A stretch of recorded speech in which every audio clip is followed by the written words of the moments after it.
cambiando al otro extremo del modo de pensar la vida, todavía sigue vivo, tenemos a Yves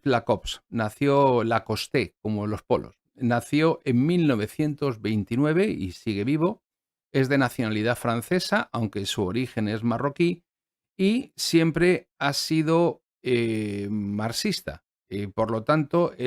su condición marroquí de procedencia de un país que ha sido colonizado por Francia y su visión ideológica, pues le han llevado a que cuando él enfrenta el renacimiento de la geopolítica en Francia, lo haga desde un posicionamiento antagónico a todos los que hayamos podido ver hasta ahora. Bien, él es una figura de lo que se llama la geografía radical, que rechazó desde la óptica marxista todo lo que hemos visto hasta ahora, toda la geografía tradicional. Su primer libro se tituló Los países subdesarrollados, lo publicó en 1959, y el siguiente lo publicó en 1965 y se llamó Geografía del Subdesarrollo, con unas tesis que entrarían, con unas obras que entrarían en el ámbito de la geografía económica y social. Obviamente, siendo marxista, hace hincapié en la cuestión económica como motor de toda la geopolítica y define a la geografía tradicional previa como una mistificadora al servicio del sistema, incapaz de dar respuesta a los nuevos problemas del mundo contemporáneo. Bueno, él crea la revista, traducido al español, Heródoto,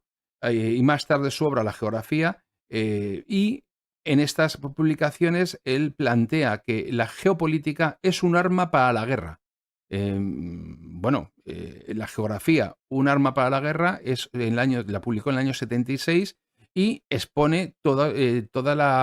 expone la visión de la geopolítica como un campo de batalla, como un arma para el sostenimiento de las relaciones de poder, y comenzó en ese momento lo que fue la reintroducción del estudio de la geopolítica en Francia, presentándola como algo desligado de la cuestión del nacionalsocialismo que Haushofer le había trasladado. En este libro, él en el año 2006 publicó Geopolítica, la larga historia de la actualidad, en el que afirma que el término geopolítica, que nos muestra múltiples usos, define de hecho todo lo que concierne con las rivalidades de poder o influencia sobre territorios y sus habitantes. Las rivalidades entre grupos políticos de todo tipo, y no solo entre los estados, sino entre los movimientos políticos o grupos armados más o menos clandestinos, rivalidades por el control de o dominación de territorios grandes o pequeños. Es decir, él reduce toda la geopolítica a una cuestión puramente de conflicto por el dominio de orden económico, cosa que yo no estoy de acuerdo. Bien, él ha tenido tuvo una gran formulación un gran papel en la formulación de la visión de que era un país subdesarrollado y que no lo era,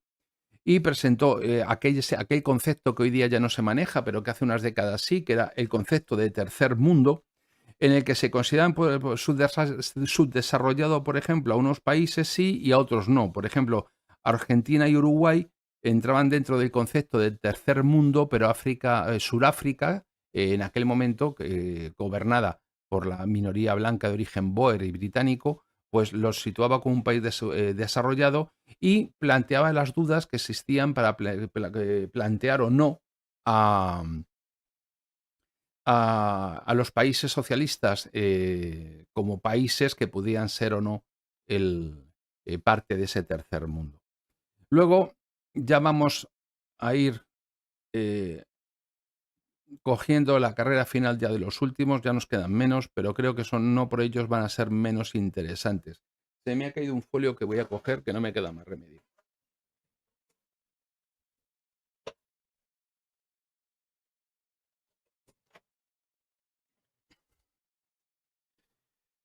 Bien, el siguiente que tenemos es Peter Taylor. Peter Taylor nació en 1944 y es un geógrafo británico que es el más influyente en la renovación de la geopolítica actual, que al igual que lo ha sido Lacoste en Francia,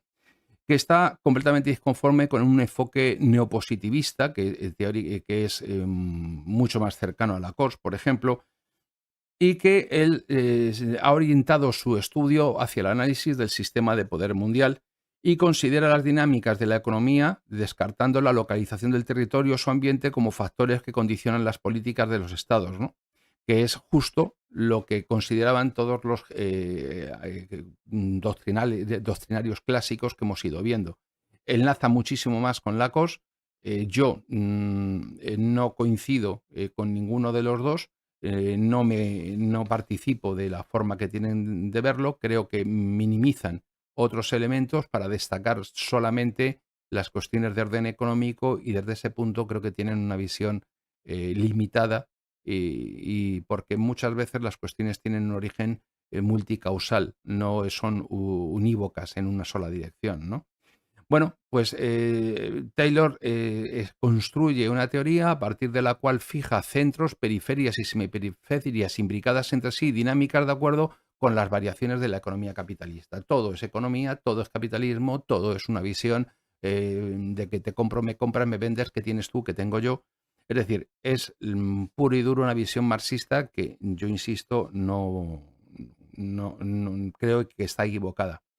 Él establece 3 escalas de análisis, una es el sistema mundo, la realidad, la otra es la localidad, que es la experiencia, y el estado-nación, que es una instancia, según él, falsa, mistificadora de la realidad.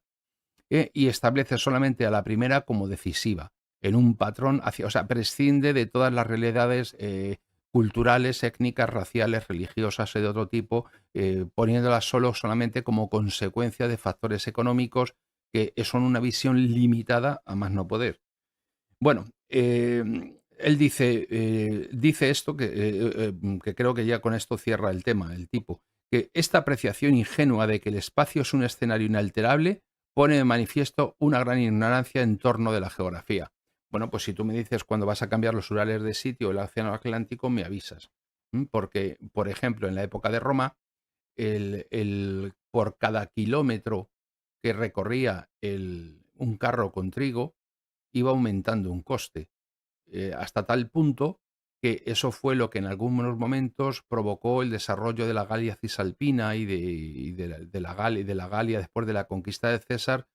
de cierta economía, porque encarecía muchísimo el traslado de recursos de grano, por ejemplo, desde Roma a la Galia.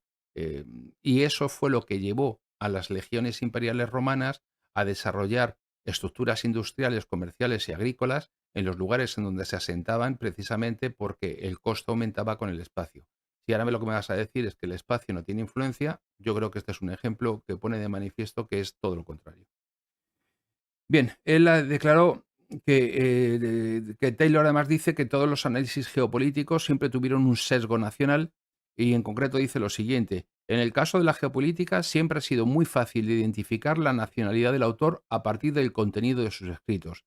Y relaciona geopolítica y relaciones internacionales diciendo: la geopolítica ha sido generalmente parte de la tradición realista de las relaciones internacionales. Es decir, incluso considera la geopolítica no como un campo específico en sí, sino tal y como hemos visto en las décadas posteriores a la Segunda Guerra Mundial, como una subordinación de las relaciones internacionales. Yo va a ser que no me lo creo, pero vamos,